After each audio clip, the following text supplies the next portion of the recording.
Pues la razón siempre creo que le hemos señalado es la injusticia social, el aferramiento a mantener privilegios que ya no se pueden mantener porque el pueblo está muy concientizado.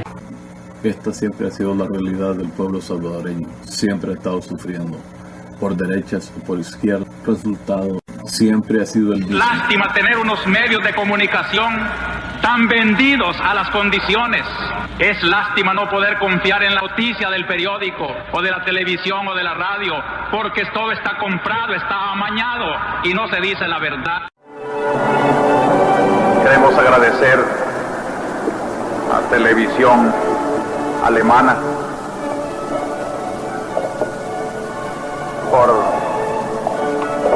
este servicio que está prestando a nuestra iglesia. Y me valgo de esta oportunidad para enviar un saludo a través de este medio de comunicación a los hermanos cristianos de aquel país que ha comprendido y sabe ayudarnos. Que el ejemplo de esta comunidad reunida en la catedral y a través de la radio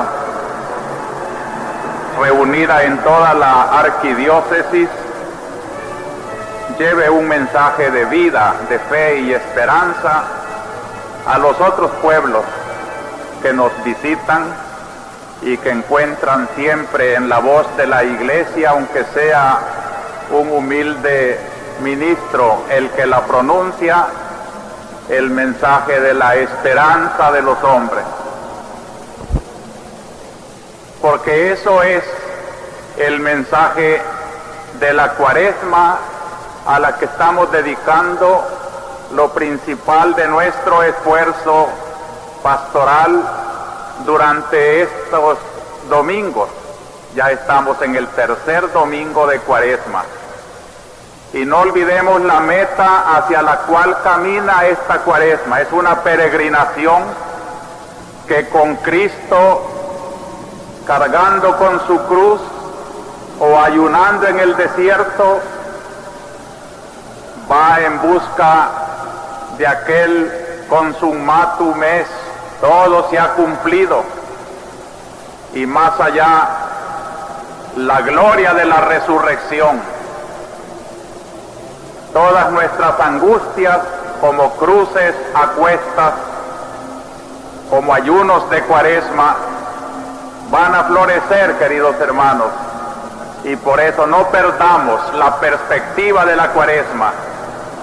La gloria del resucitado es también nuestra gloria, nuestra herencia, en la medida en que nos unamos a su esfuerzo liberador en el dolor y en el sufrimiento. El misterio pascual es la meta, la muerte y la resurrección de Cristo.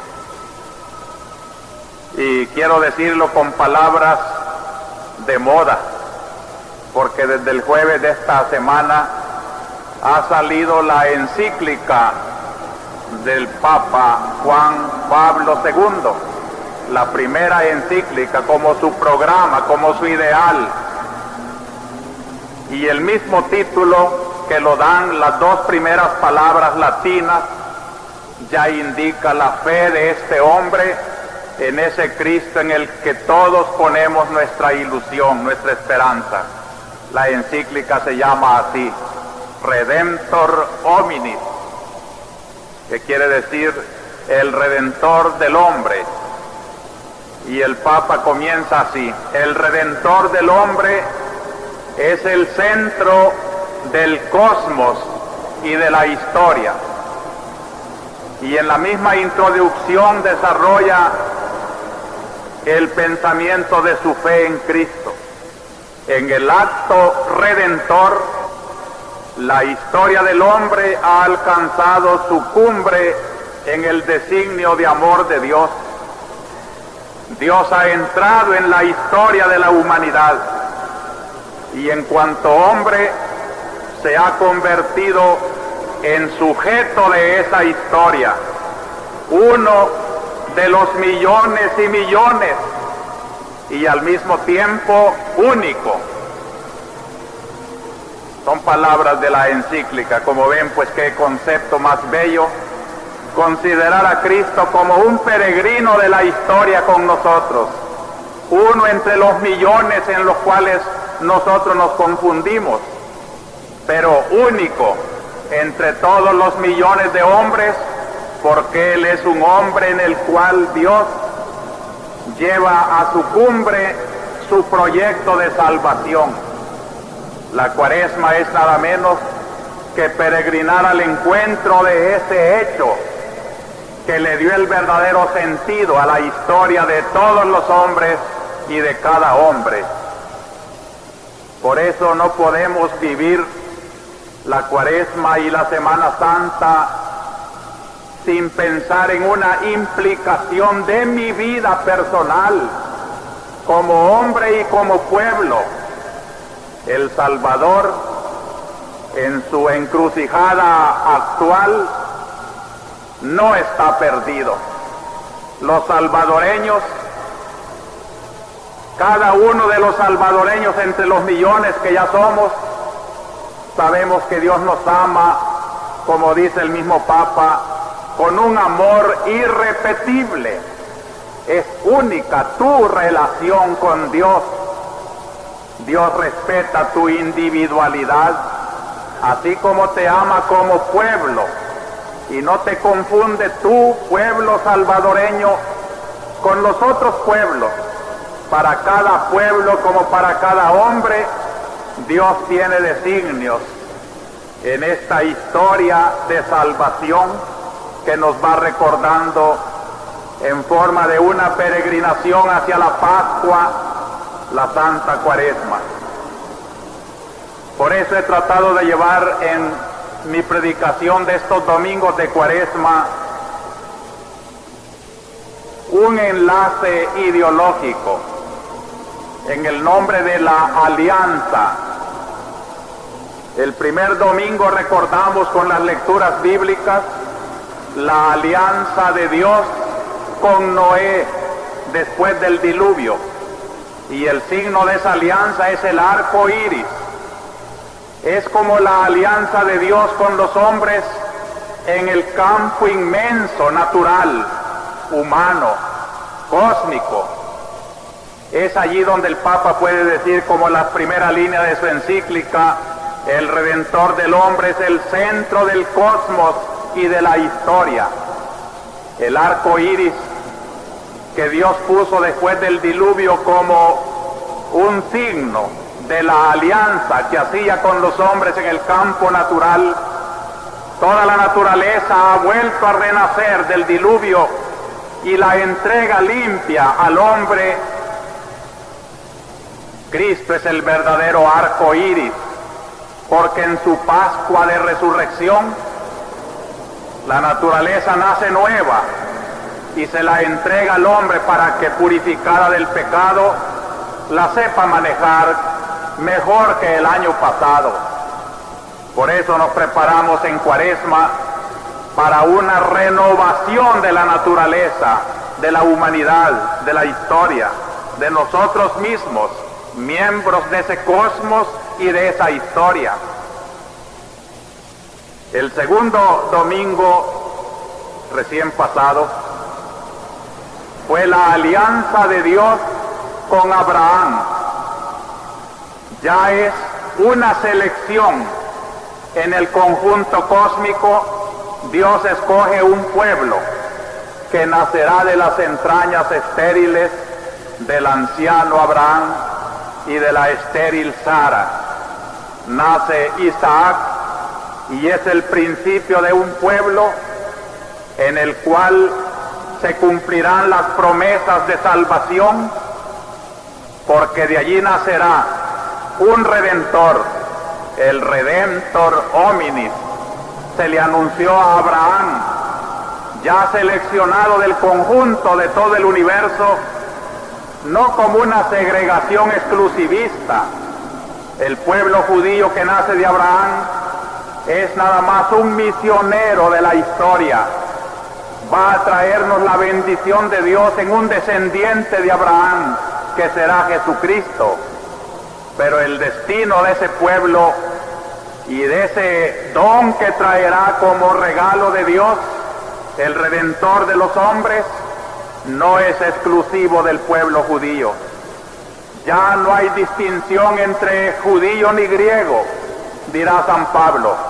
Ahora, cuando el pueblo judío cumplió su misión de traernos al Redentor, todos los pueblos del mundo tienen derecho, y por eso se puso como una característica del Padre del pueblo de Dios la fe.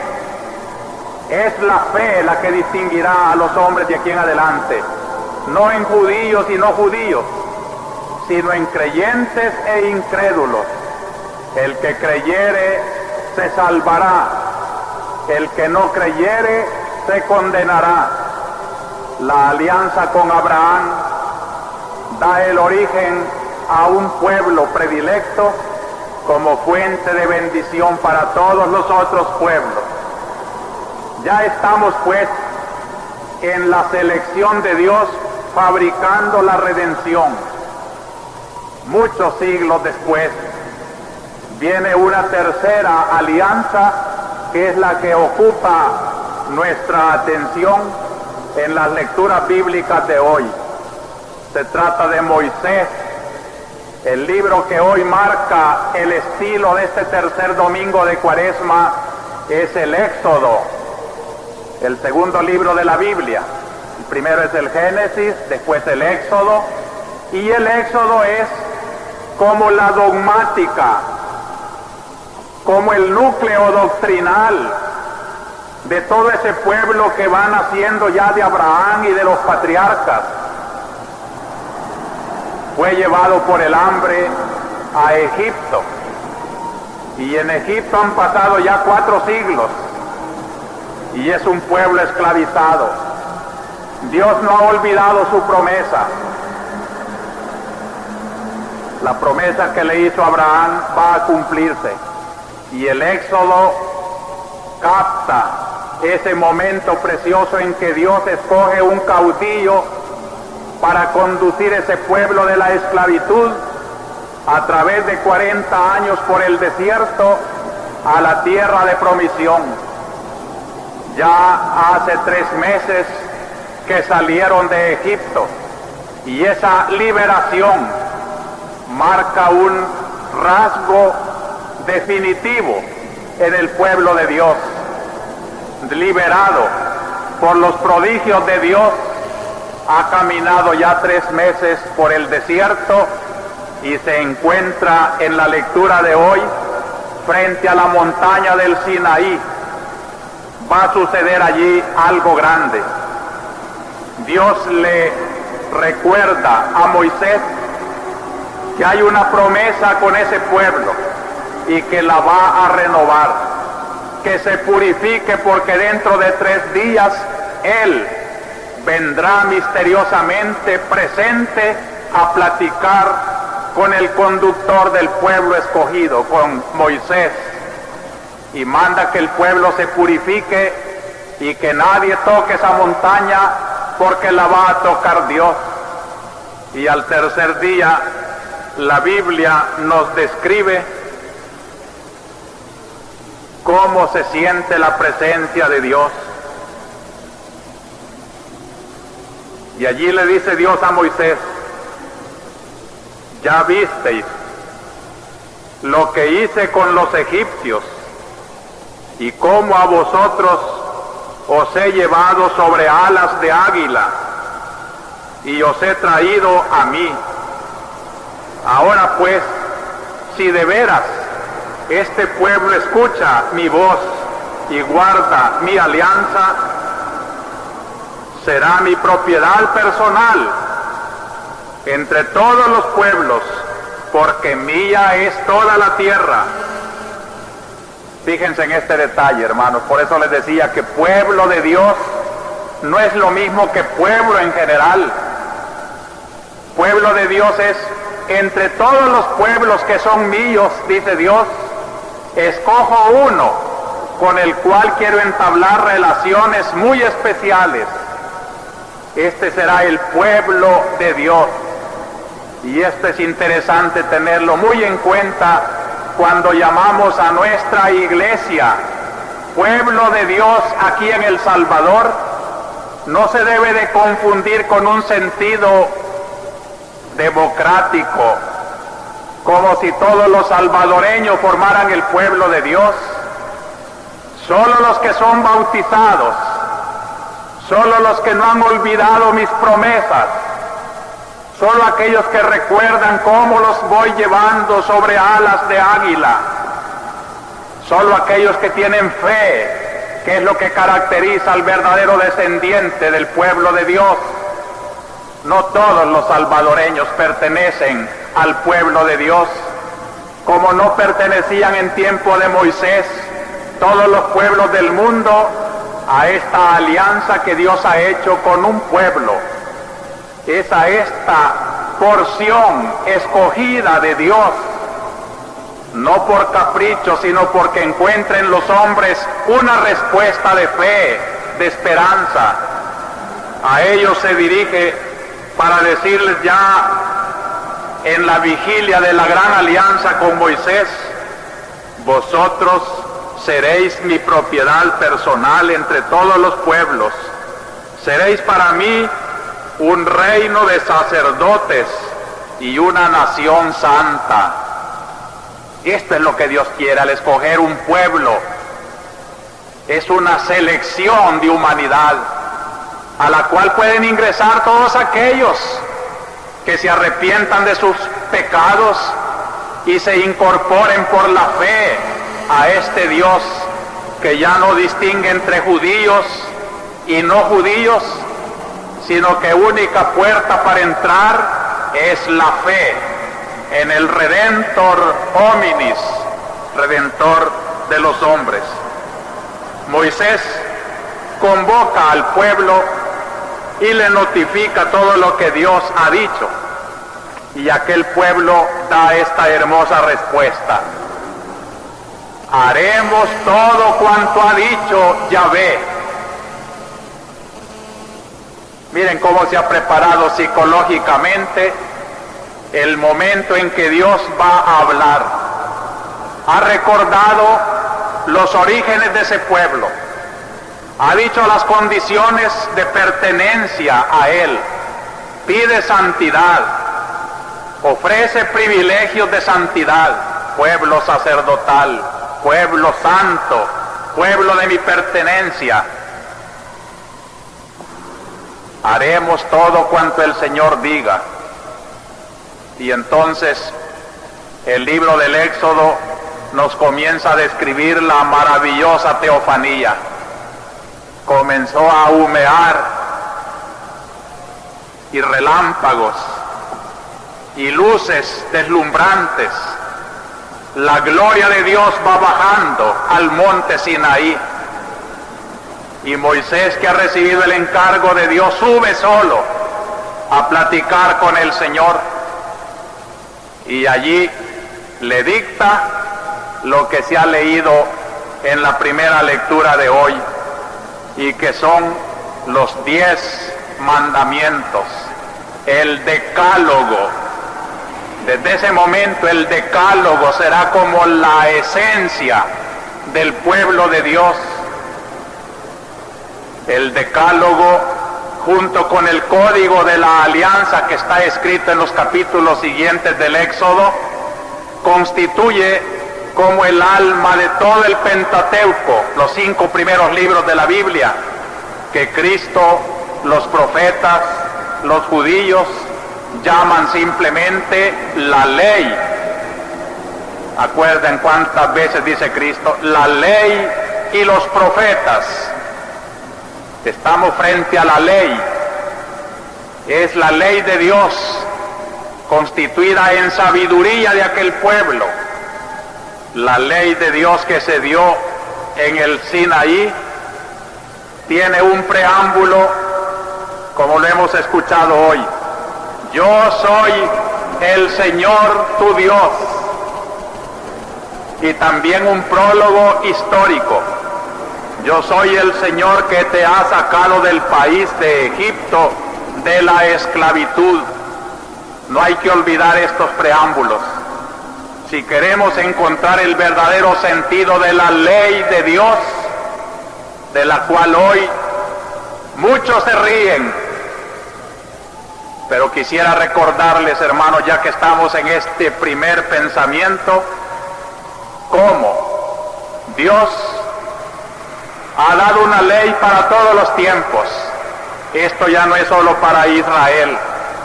Allí ha resumido Dios todo el conjunto de las leyes naturales, las leyes del Viejo Testamento que todavía tienen prevalencia en el Nuevo Testamento. Cuando Cristo en el Sermón de la Montaña recuerde este episodio del Decálogo, dirá: no he venido a abolir la ley, sino a perfeccionarla. Él recuerda al joven que busca los caminos de la salvación, guarda los mandamientos. ¿Cuáles?, le pregunta el joven. Y Cristo comienza a enumerar esta página que hemos leído hoy. Los mandamientos de la ley de Dios tienen un preámbulo teológico. Yo soy el Señor tu Dios.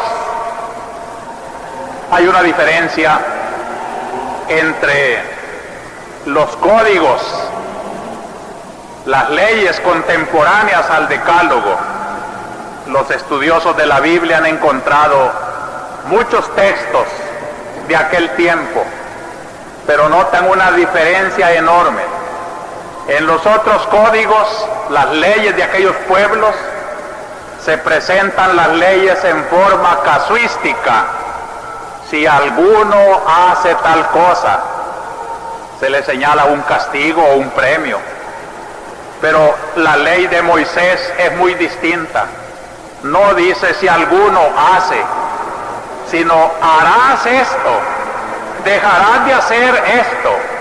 No es casuística, es apodíctica, es ley de un soberano.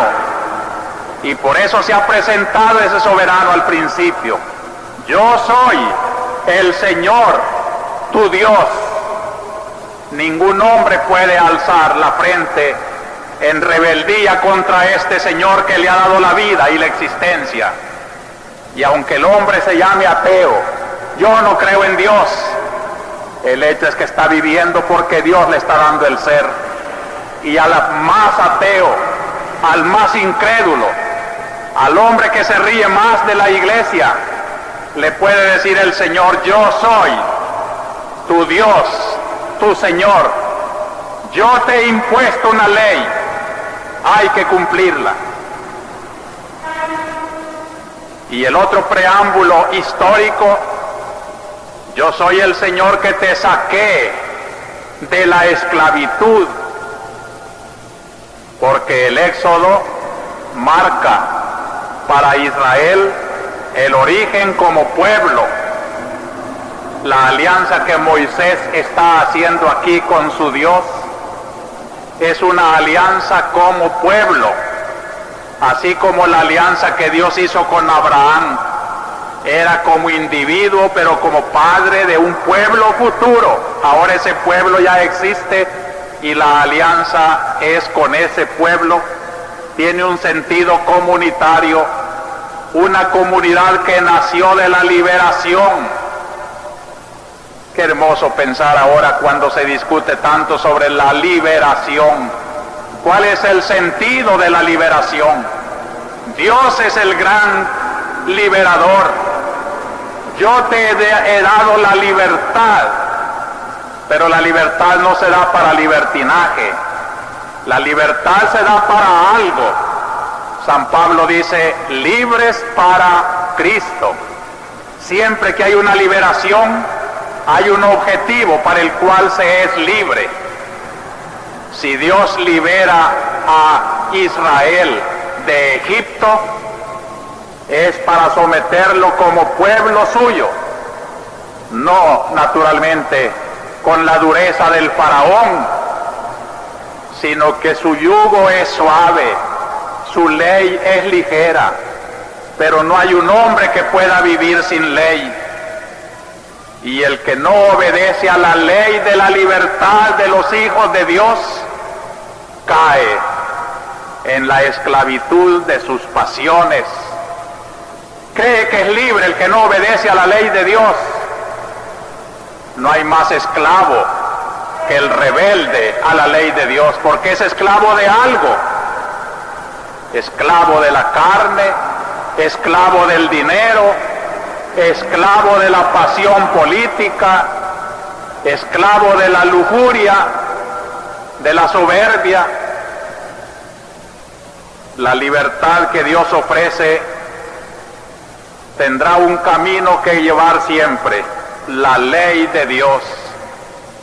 Y es bueno recordarlo, queridos hermanos, porque ahora que nos ha puesto la Iglesia como página de reflexión los 10 mandamientos de la ley de Dios, yo quisiera que entráramos en la intimidad de cada corazón y miráramos de verdad cómo estamos cumpliendo nuestra alianza con Dios.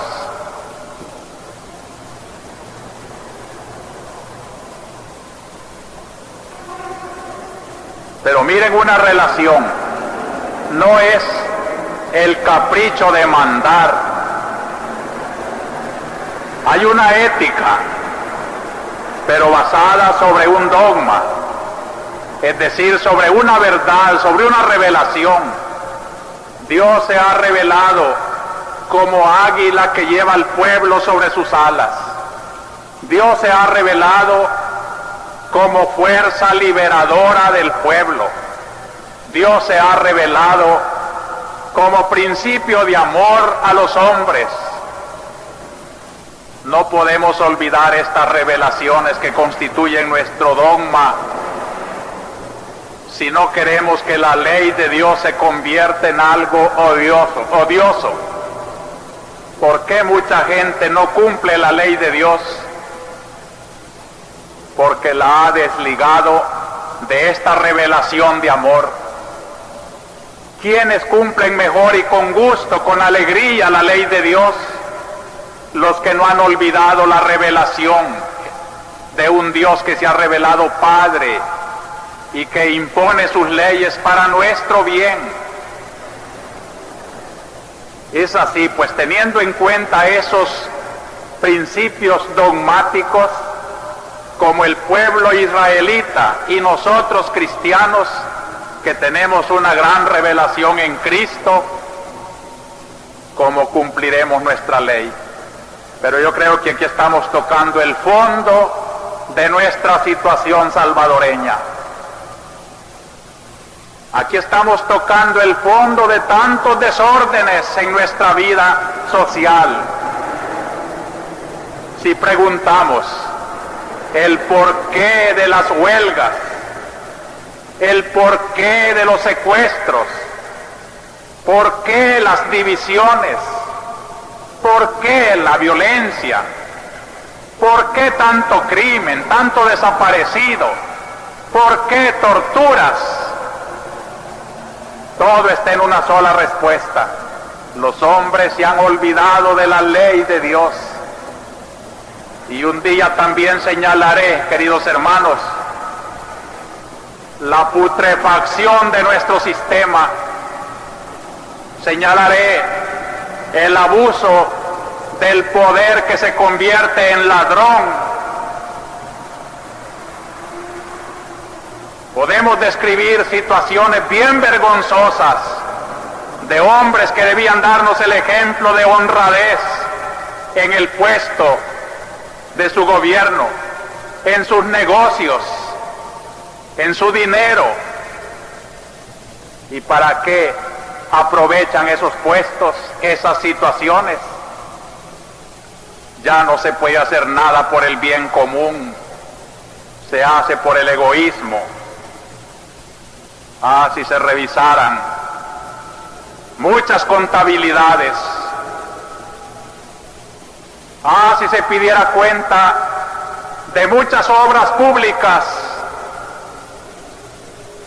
no se ha respetado la ley de Dios por aquellos que debían de ser el modelo, los legisladores, los que mandan.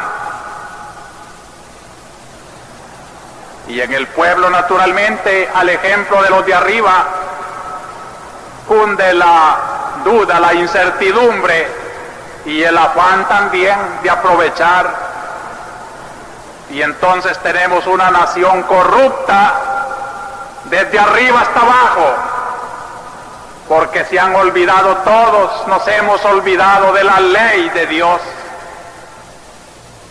Es necesario recordar ahora uno por uno esos mandamientos y veremos de verdad cómo todo estaría fácil. Un retorno a la ley de Dios. Y perdonen que me olvidé decir el título como de costumbre de esta homilía. Yo la llamaría así: Cuaresma, retorno a la ley de Dios. Y los tres pensamientos que acostumbro desarrollar serían estos: el pueblo de Dios tiene una ley. Segundo, la ley de Dios es necesaria, pero no basta.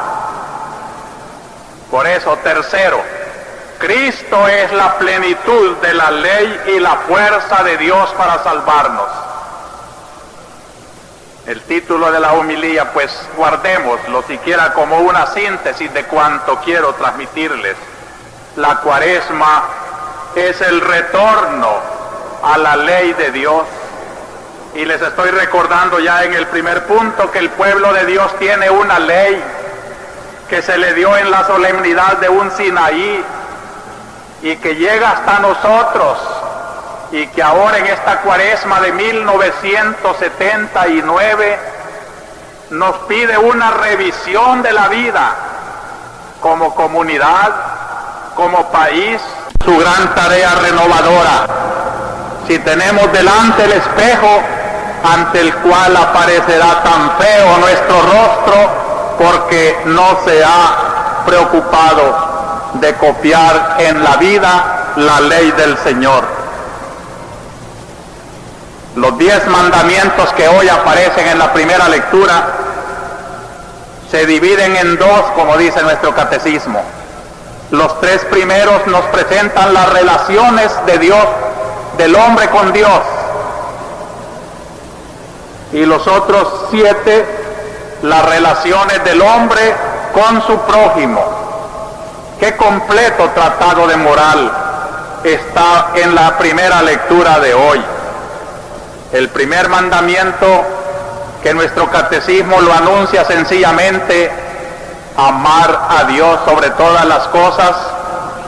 La Biblia lo describe un poco más: yo soy el Señor tu Dios que te saqué de Egipto, de la esclavitud. No tendrás otros dioses frente a mí, no te harás ídolos, figura alguna de la que hay arriba en el cielo, abajo en la tierra o en el agua debajo de la tierra. No te postrarás ante ellos, ni les darás culto, porque yo, el Señor tu Dios, soy un Dios celoso. Castigo el pecado de los padres en los hijos, nietos y bisnietos, cuando me aborrecen, pero actúo con piedad por 1000 generaciones. Y los protestantes, algunos protestantes, quieren encontrar una acusación a los católicos de las imágenes. No es el tiempo para dedicarnos a esto, pero de paso les digo que no nos está prohibiendo el uso de imágenes de santos, sino que está prohibiendo el uso de imágenes de Dios. Las imágenes de los santos son retratos de personas que sabemos nosotros que están ya en la otra vida, y para tenerlos presentes, como tengo presente a mi mamá en el retrato que tengo junto a mi cabecera, sabiendo que no es ella la que está allí, sino su efigie, su retrato. En cambio, la imagen que aquí se prohíbe es la imagen idolátrica, la imagen cúltica. Y esto, revisando las investigaciones modernas, han encontrado la distinción enorme que existe entre el pueblo de Israel y los pueblos vecinos que no tenían esta prohibición. Se han encontrado en las excavaciones de aquellos pueblos, en el judío, ni una sola imagen de su divinidad. En cambio, en los otros pueblos sí se encuentran divinidades representadas en formas de serpiente, en formas de animales, etc. Para evitar este peligro de idolatría, Dios manda que no se hagan imágenes de lo divino, que no se trate de representar a Dios con imágenes visibles, porque el día en que un judío estuviera de rodillas ante un ídolo, había traicionado todo el decálogo. Y yo soy un Dios celoso, dice el Señor, no quiero que adores a nadie fuera de mí. Este es el sentido del primer mandamiento, el cual, como ven, tiene un gran sentido en nuestro tiempo. ¿Cuáles son los ídolos de nuestro tiempo? Los hemos dicho muchas veces, y por eso hay mucha gente que está pecando contra el primer mandamiento, porque se ha erigido como ídolos el dinero, el poder, la soberbia, la egolatría. En este primer mandamiento, pues, es la oportunidad de la Cuaresma para destronar todo ídolo que no sea el verdadero Dios. Sería el momento de revisar si en tu vida, en tus criterios, aprecias algo más que a Dios.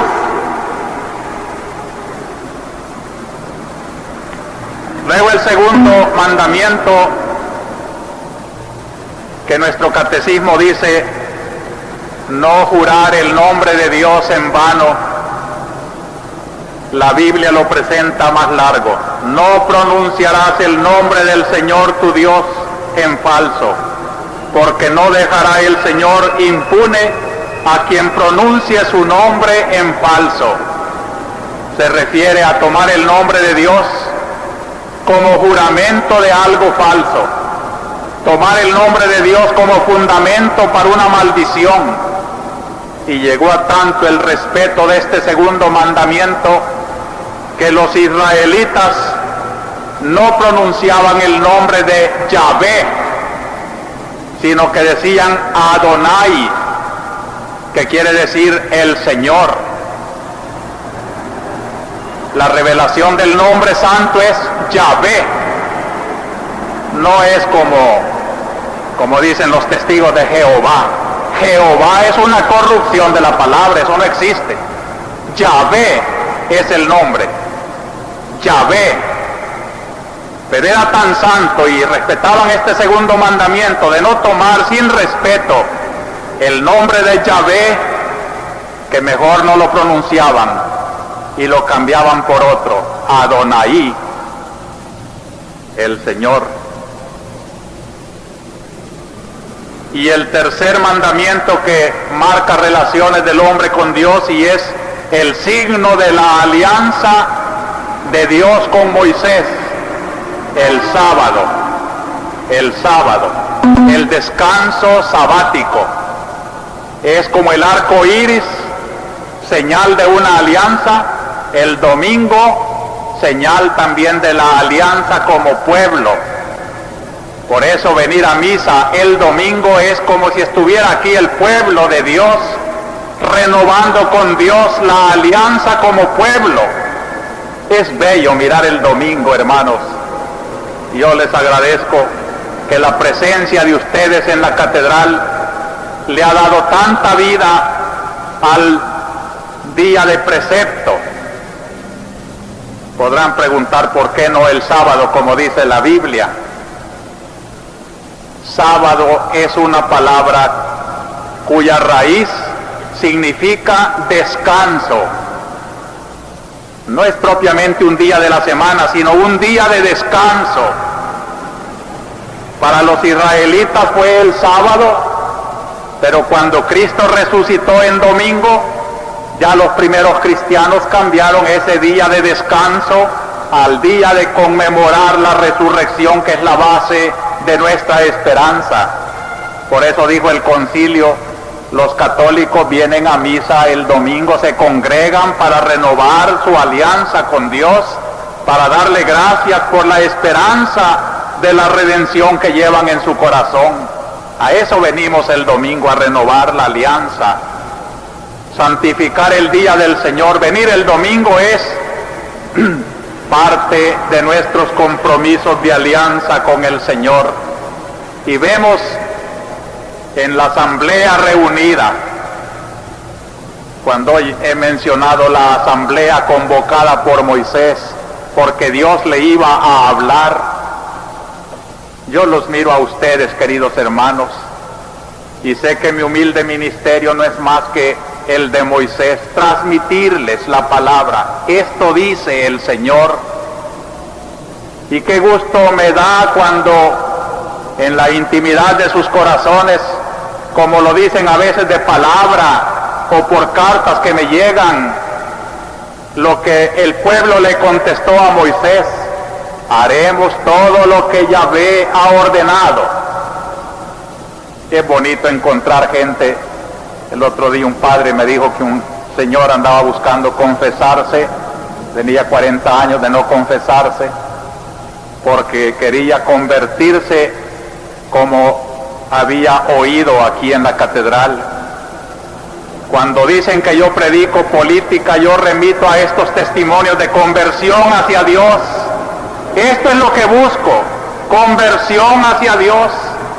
Y si desde aquí señalo la política, muchas veces es por lo corrupto de esa política, para que se conviertan también a Dios los hombres que Dios ama, aun cuando estén enlodados en el pecado. Por eso vienen luego los 7 preceptos de las relaciones de los hombres entre sí.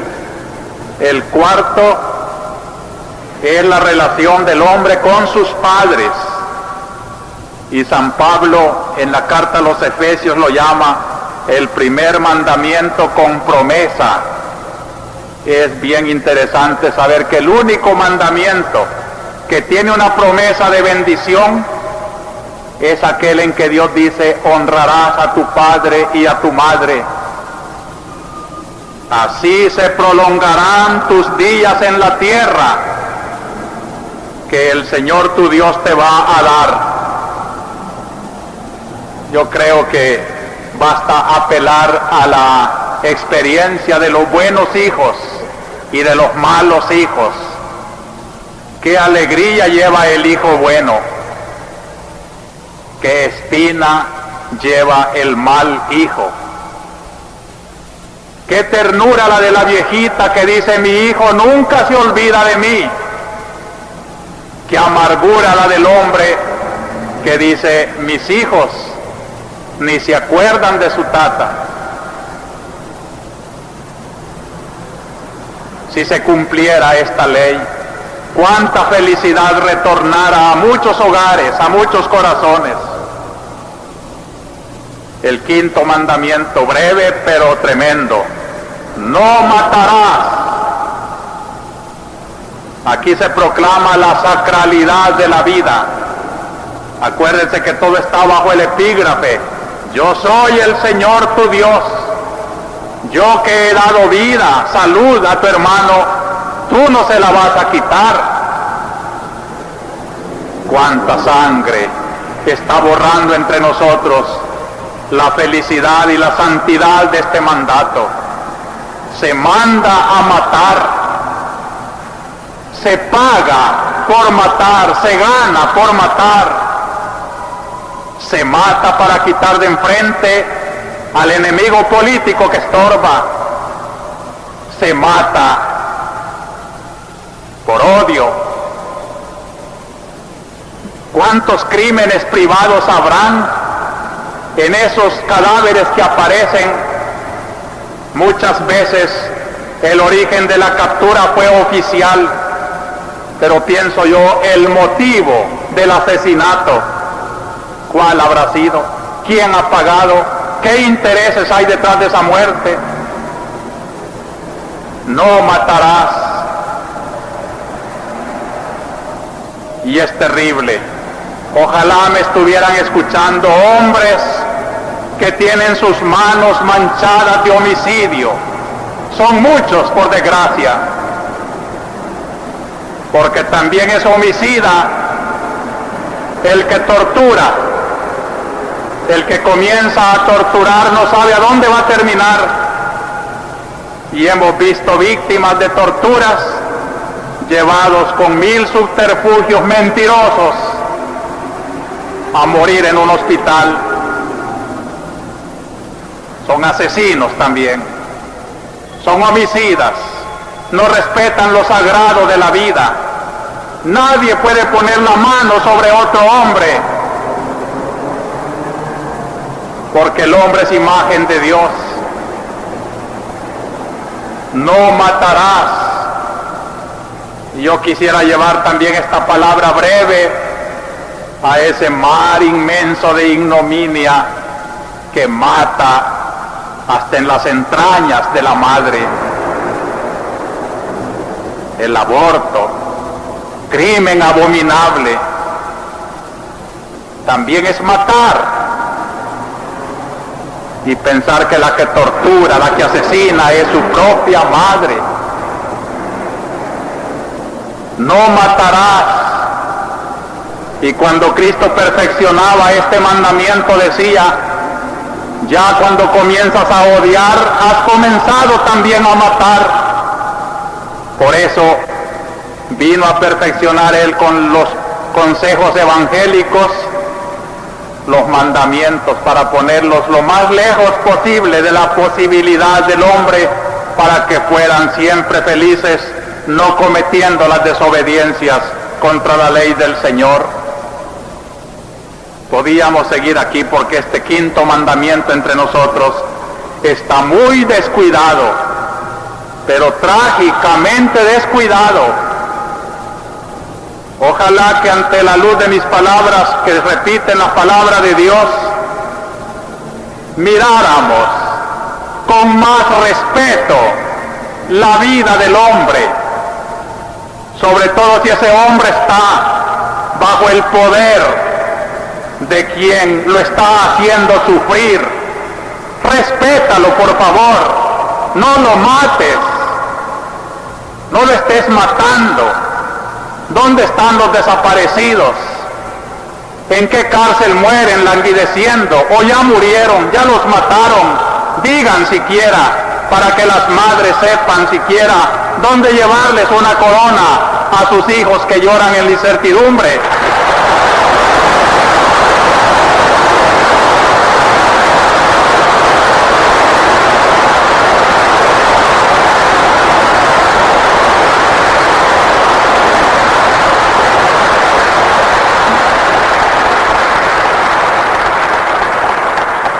No matarás, aunque manejes tanquetas y fusiles de altos calibres. ¿Por qué murieron los espectadores de la huelga hace apenas unos pocos días? Que no hay otra manera de apartar una muchedumbre más que tirando balas. 9 hogares por lo menos lloran la muerte inesperada, tal vez imprudente, pero imprudente de ambas partes. No matarás. Ojalá se grabara con cincel en la conciencia y en el corazón del que trata con otro hombre, sobre todo de autoridad a súbdito. No matarás. La ley de Dios lo manda. El sexto mandamiento también hay tanto que decir. No cometerás adulterio. Cuando miramos a la luz de la ley de Dios, el ambiente de nuestro país, nos asombramos cómo Dios todavía nos tenga paciencia y no nos trate peor de lo que nos está tratando por culpa de nosotros mismos. Es la santidad del matrimonio. Es que solo en el matrimonio puede haber la relación sexual de un hombre con una mujer, y para salvar la santidad de ese acto que colabora con el Creador de Dios en la fecundidad de la vida, Dios prohíbe terminantemente toda relación fuera del matrimonio entre hombre y mujer.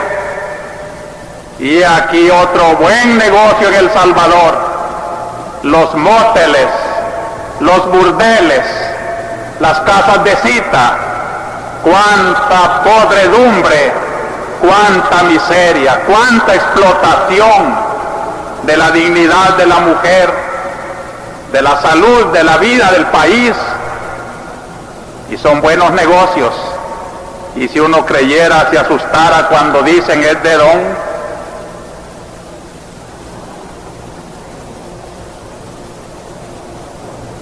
Queridos hermanos, puede llover fuego sobre esta Sodoma.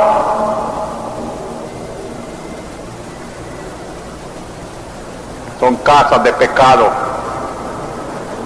y que están ocupadas día y noche. Hay tiempo para ofender a Dios. No hay austeridad en la vida. La ley de Dios está sobrando. No adulterarás, no fornicarás. Séptimo, en el precepto, en el decálogo, no robarás. ¿Qué examen de conciencia podíamos hacer aquí, hermanos? Cuando el robar como que se va haciendo ambiente, y al que no roba se le llama tonto, y al que hace un negocio o emprende una obra y no saca su mordida, a veces de millones, no ha sabido aprovechar. No robarás. Otra cosa sería el país si no se robara tanto.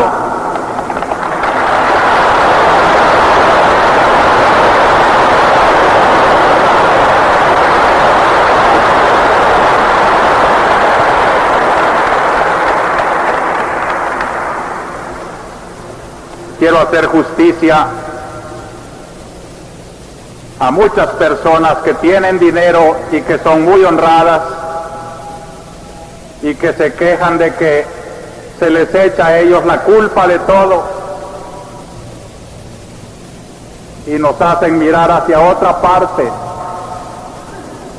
para decir no son las 14 familias las culpables solamente. Van multiplicándose ya esos apellidos. Van saliendo exfuncionarios bien provistos para su porvenir. Se van multiplicando propiedades, casas, negocios. Será todo bien habido, bendito sea Dios. Pero si en el fondo está quejándose el séptimo mandamiento, no puede bendecir el Señor. No robarás, es la verdad, y lo que tienes lo has robado. Lo has robado al pueblo que perece en la miseria. Lo has robado.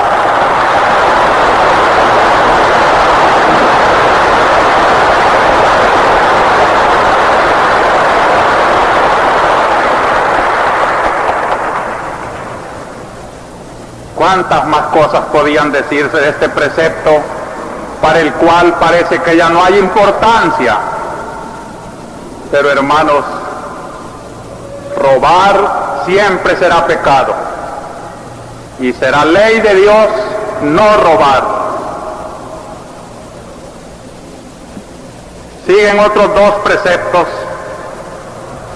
mejor dicho el octavo: no darás testimonio falso contra tu prójimo. La ley de la sinceridad. Yo quiero darle gracias a Dios porque la iglesia tiene el lenguaje de la sinceridad. Quiero darle gracias a Dios porque en medio de un mundo de mentiras, donde nadie cree en nada ya, se le cree todavía a la iglesia. Gracias a Dios que se conserva el sentido de credibilidad, la capacidad de dialogar, porque saben que la iglesia no engaña, es dura, porque no sabe mentir.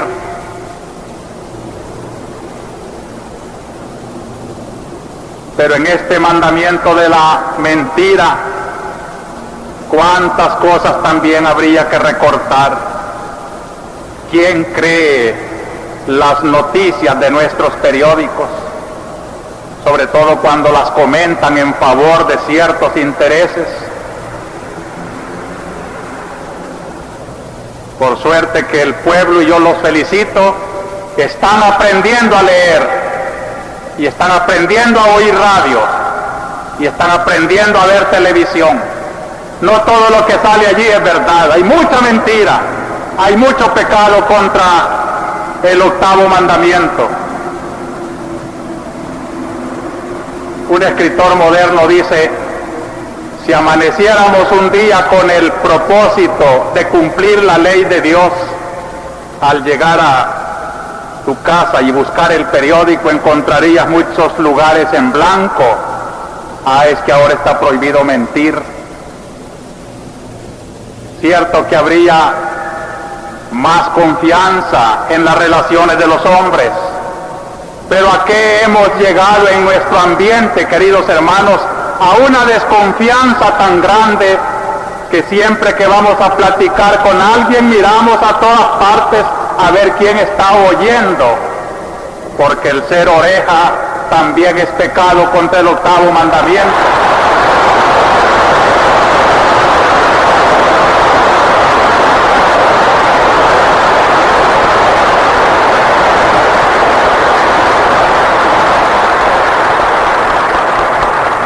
Porque muchas veces la información que se lleva va inspirada por un odio, por una venganza, y así he visto sufrir a muchos hombres porque los mal informaron, dieron falso testimonio de ellos. Y lo que está pasando con las comunidades de nuestra iglesia es que son víctimas de este pecado, el falso testimonio. Me acuerdo cuando me enseñaron algunos que dicen argumentos para la expulsión de algún sacerdote, pude darme cuenta de la mentira y del descaro con que se llevan informaciones donde se toman decisiones injustas, inspiradas en el pecado contra el octavo mandamiento. Un poco de conciencia, queridos hermanos, un poco de conciencia para decir siempre la verdad. Mejor callar, aunque muchas veces el callar es cobardía, cuando tienes que hablar desmintiendo al que está pecando con falso testimonio. Y vienen los dos últimos preceptos: no codiciarás los bienes de tu prójimo, ni desear la mujer del prójimo, como preceptos previsores para no caer luego en la violación de la santidad de la propiedad o del matrimonio. Como ven, los mandamientos escritos en el monte Sinaí, como nos continúa diciendo la Biblia, son lo más grandioso de las relaciones con Dios y de nuestras mutuas relaciones.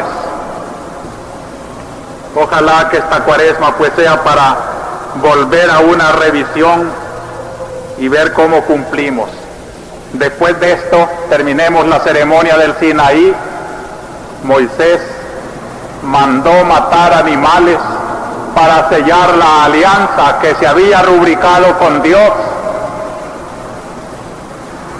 y la mitad de la sangre la aspergió sobre el pueblo, como para marcar con sangre de víctimas la promesa que había hecho.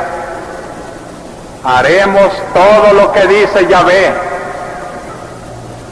Los 10 mandamientos de la ley de Dios son la respuesta de los hombres a la alianza que Dios quiere hacer con los hombres. Cumplir esos mandamientos es ratificar cada día el convenio firmado con Dios. Yo seré vuestro Dios y vosotros seréis mi pueblo. No nos gloriaremos de ser pueblo de Dios mientras conculcamos tanto los mandamientos contra la ley del Señor. Por eso, el segundo pensamiento de mi homilía: la ley es necesaria, lo acabamos de ver, pero no basta. Y aquí voy a fijarme ya en el Evangelio de hoy. ¿Qué es el Evangelio de hoy? Cristo formando con cordeles un azote para sacar del templo a los que habían hecho de la ley de Moisés un negocio, a los que habían hecho del templo signo de la unión con Dios un mercado, una cueva de ladrones, para fustigar y purificar el signo santo que era el templo y era el sacrificio y era el culto, pero que con tantas leyes se habían convertido en legalismos y estaban muy lejos del Espíritu. El Evangelio de San Juan es muy pintoresco en recoger todos esos signos de los judíos. En el Evangelio de hoy aparece, por ejemplo, el signo de las fiestas, el signo del templo, el signo de la institución sacrificial. Todo eso no era más que signo, era letra de la ley. Pero el legalismo no es el espíritu. Lo que Dios quiere ante todo es el espíritu. Y ya que les anuncié la carta encíclica de su santidad Juan Pablo I, no quiero privarles de leer un pensamiento cuando él habla de la redención y de los hombres hoy. Dice que no basta la letra, sino que es necesario el espíritu.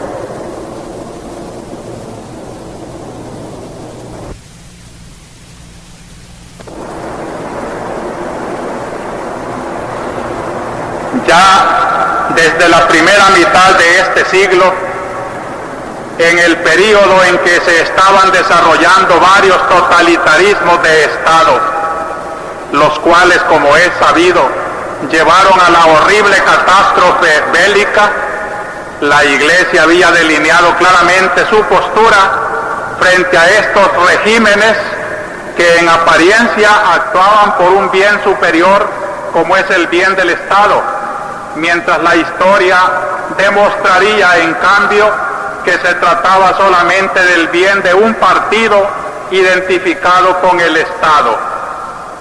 Se trata de los regímenes antes de la Guerra Mundial, sobre todo Alemania, Italia, de donde nacieron luego las formulaciones de la seguridad de Estado, que son ahora las inspiraciones de nuestros regímenes en América Latina. Y dice el Papa que precisamente por haber visto esa triste historia de las violaciones de los derechos en esos países que se gloriaban de servir al bien común, por eso surgió la institución de las Naciones Unidas y se hizo la Declaración de los Derechos Humanos. A esto se refiere el Papa cuando dice: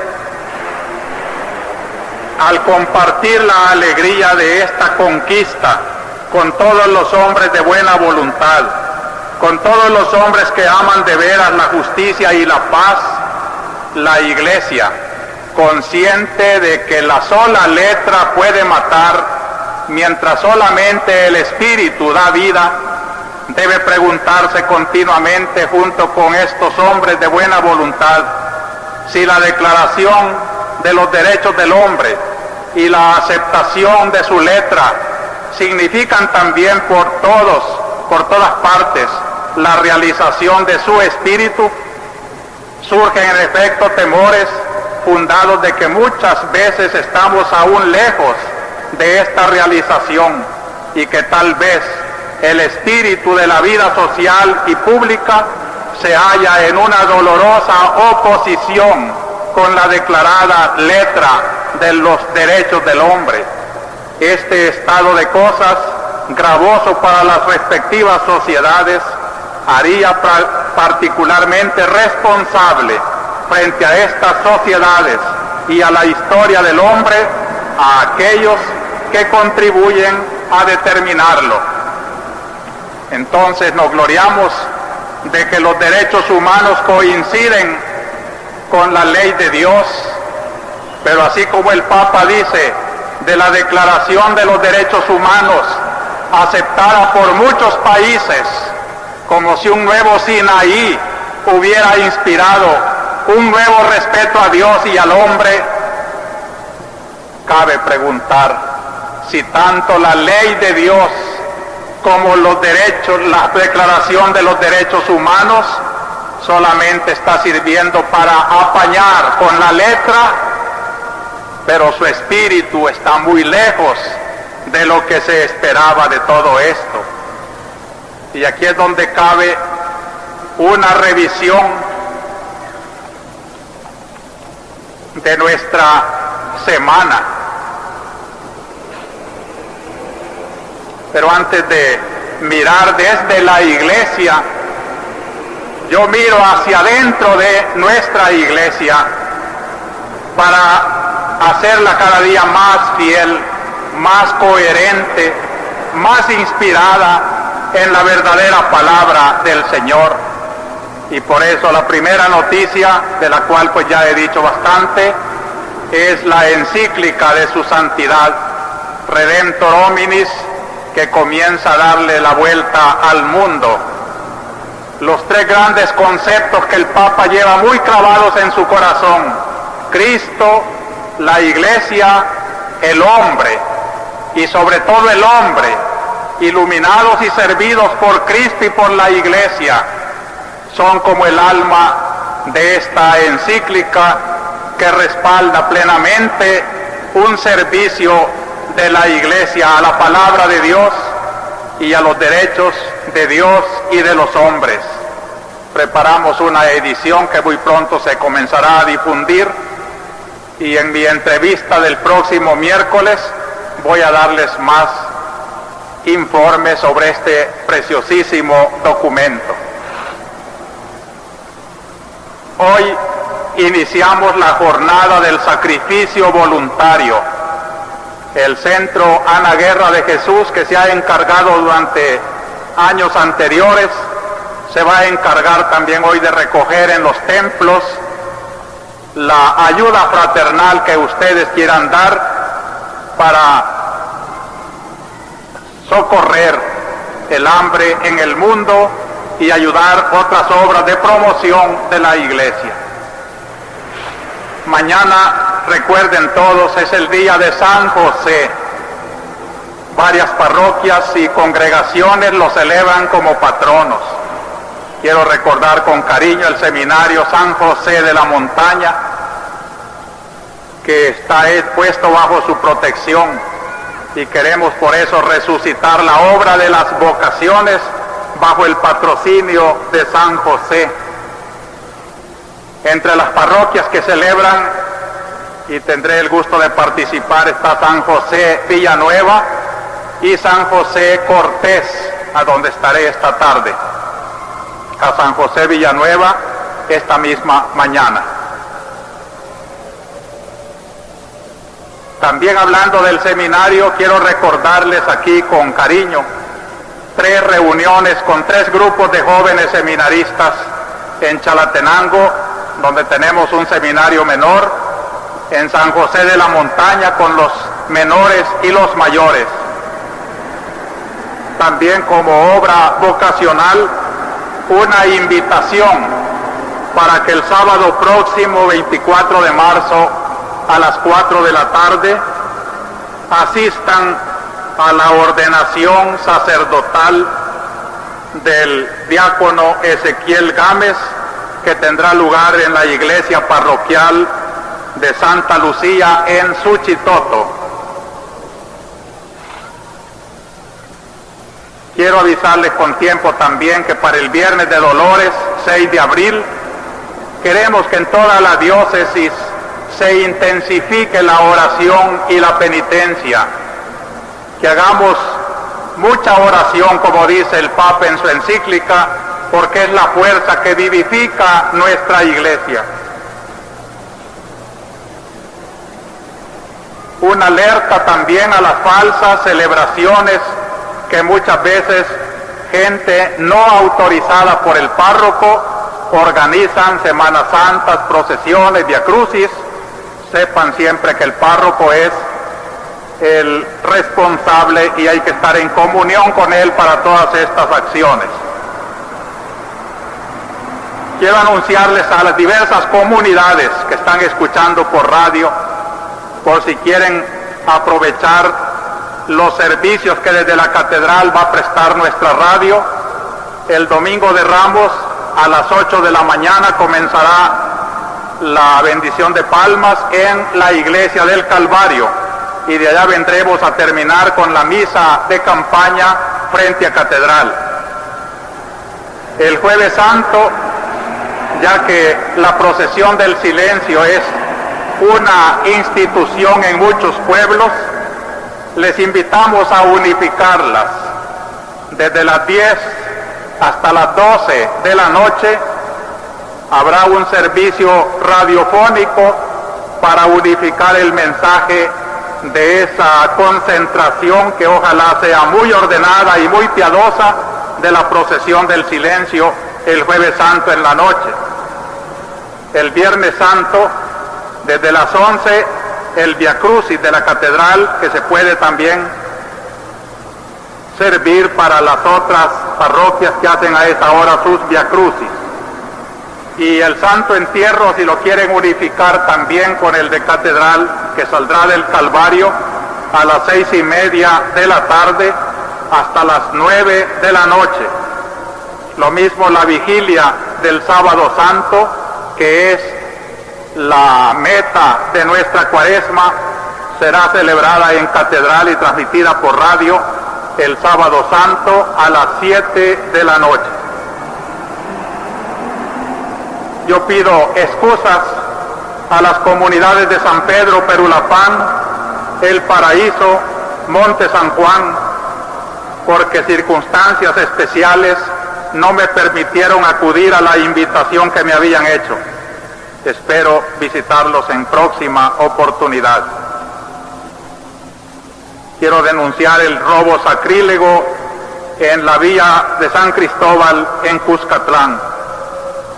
Quiero unirme a la alegría de los padres josefinos en el Colegio Cristóbal Colón, donde celebraron una bella semana josefina, cuya inauguración tuve el gusto de hacérselas el lunes por la mañana en una vistosa misa de juventud.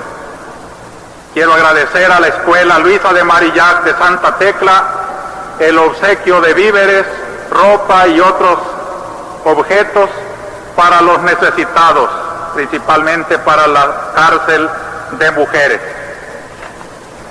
Me dio mucho gusto saber que una escuela de pobres ayudando a los pobres. Desde esta iglesia que vive estas y otras circunstancias, enfocamos ahora dos acontecimientos principales de los conflictos obrero-patronales y la libertad que se ha concedido a los reos acusados de violar la ley de garantía y orden público. En cuanto al conflicto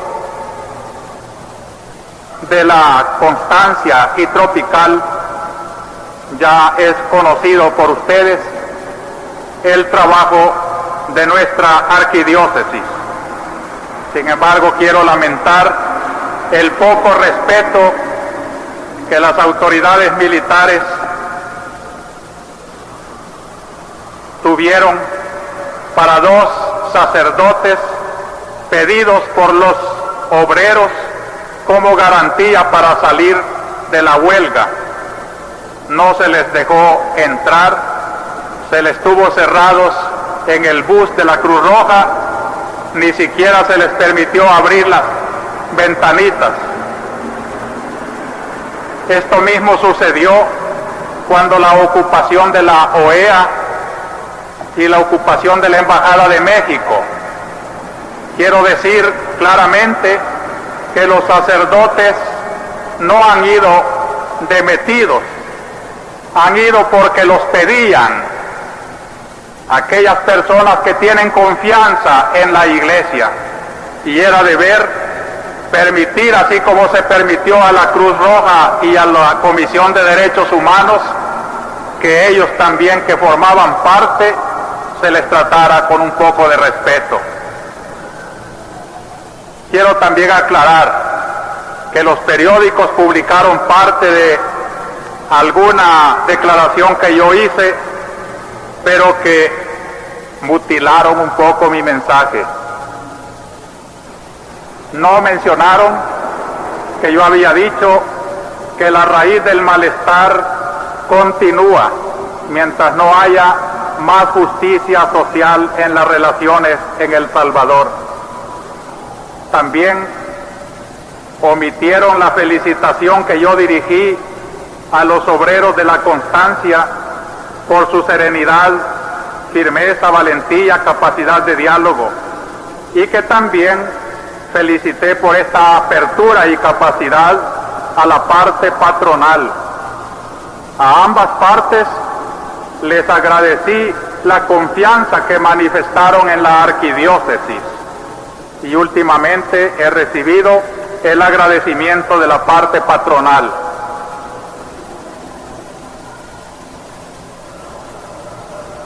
Aunque ya este conflicto, gracias a Dios, ha terminado, la Iglesia estará muy alerta para ver lo que va a seguir, porque la triste experiencia de otra situación que se resolvió fue que poco a poco, con medidas represivas, se fue destruyendo el sindicato y acabó también hasta con un o varios asesinatos de dirigentes obreros.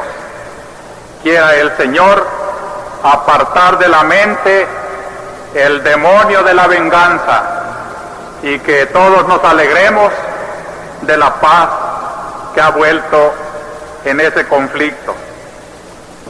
Otros conflictos que se están negociando todavía, PRONAC, STECEL, motoristas de la Ruta 5 y 28 y otras fábricas. Hacemos siempre una apelación a la capacidad de diálogo que nuestros salvadoreños tienen cuando quieren. El sindicato del Seguro Social denunció que el Consejo Directivo violó el contrato colectivo. El sindicato de la industria del café denunció el despido de 2.836 trabajadores en los beneficios de la Compañía Salvadoreña de Café. Queremos lamentar algunos incidentes, además del que ya dijimos de los sacerdotes, las muertes y los heridos que han quedado, y un llamamiento de atención para que ojalá no vuelvan a suceder esas cosas. También el pueblo organizado para presionar el retiro del cerco militar en la Constancia y Tropical se tomó la catedral y estuvo incendiando buses. Acerca de esto quiero hacer mías estas palabras de un comunicado, cuando dice que el movimiento popular, encabezado por el FAPU y el BPR y otros, etcétera, comprendan que si cuentan con simpatías y militantes en el seno del pueblo y en el sector trabajador, su radicalismo también detiene en su desarrollo y lo único que hace es encender pasiones que causen más daño que unidad en las causas en que todo el pueblo necesita juntarse, pues sus aportes en la lucha también han servido. En otras palabras, el lenguaje de la Iglesia: no a la violencia, no identificación con ningún grupo concreto. Lamentar que tenga que recurrirse a estos medios para contrarrestar la violencia contra la cual luchan estos organismos. Sería bueno pues que en momentos difíciles se reflexionara para no hacer más mal que bien.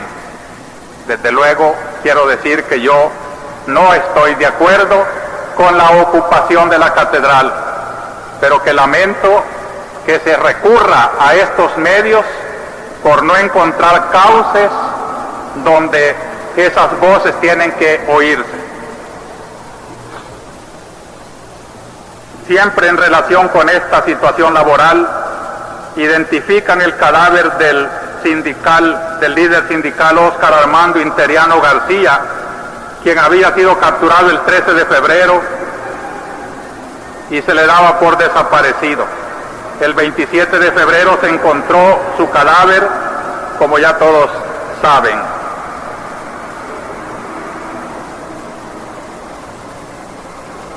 Y respecto a estos incidentes, que muchas veces huelgas y demás conflictos declarados ilegales provocan agitación, desaliento, dice la Cámara de Comercio, que provocan desaliento en la inversión, en la desocupación, disminución de ingresos al Tesoro del Estado. También el señor presidente ve en la huelga solo un pretexto de los subversivos por crear agitación.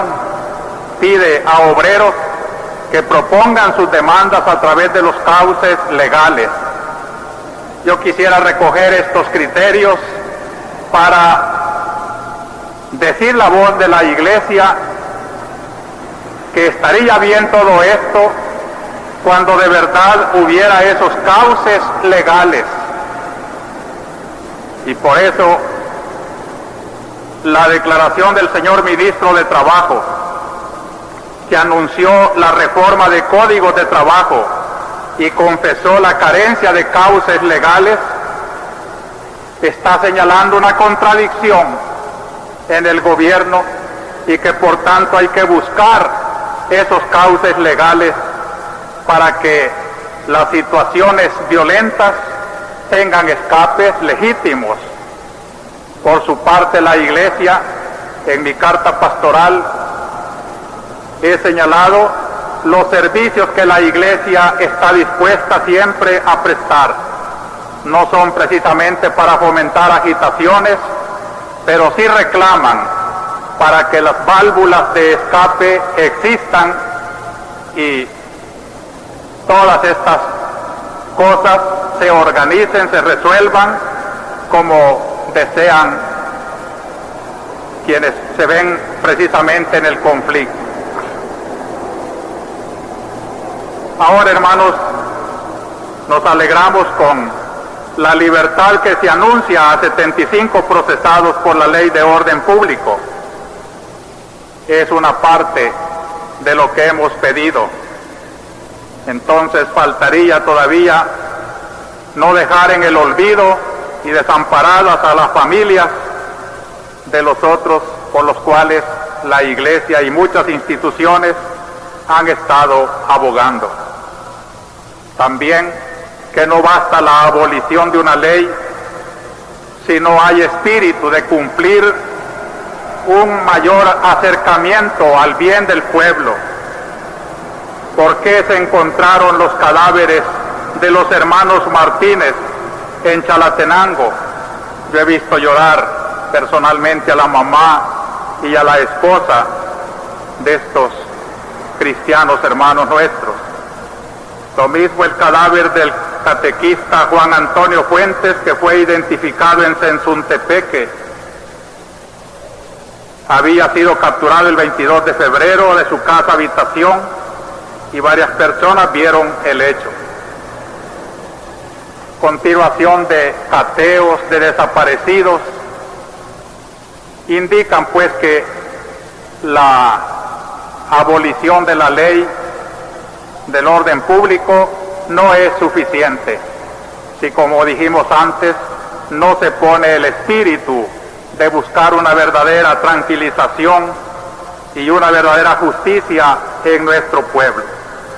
También nos preocupan las noticias que en esta semana se dieron acerca de los secuestrados, y esperamos que todavía se aproveche el tiempo y la capacidad de negociación para poner a salvo esas vidas. Nos alegramos de que el niño migueleño Carlos Mario Villatoro haya sido encontrado.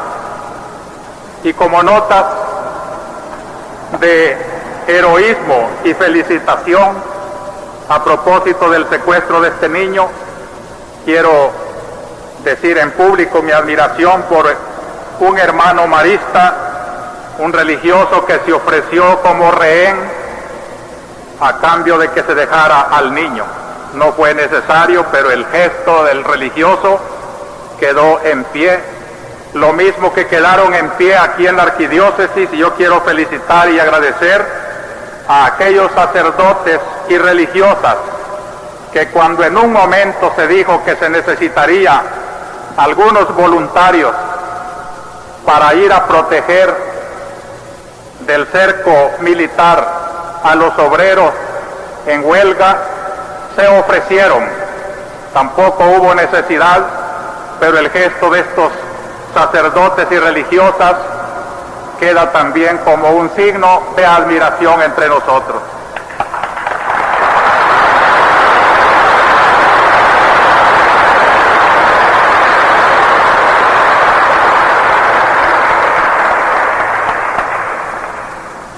Nos vamos a acercar al altar con el tercer pensamiento, ya solamente lo insinúo, y es que si la ley es necesaria, pero no basta la letra, sino que es necesario el espíritu de la ley, solo Cristo es la plenitud de la ley.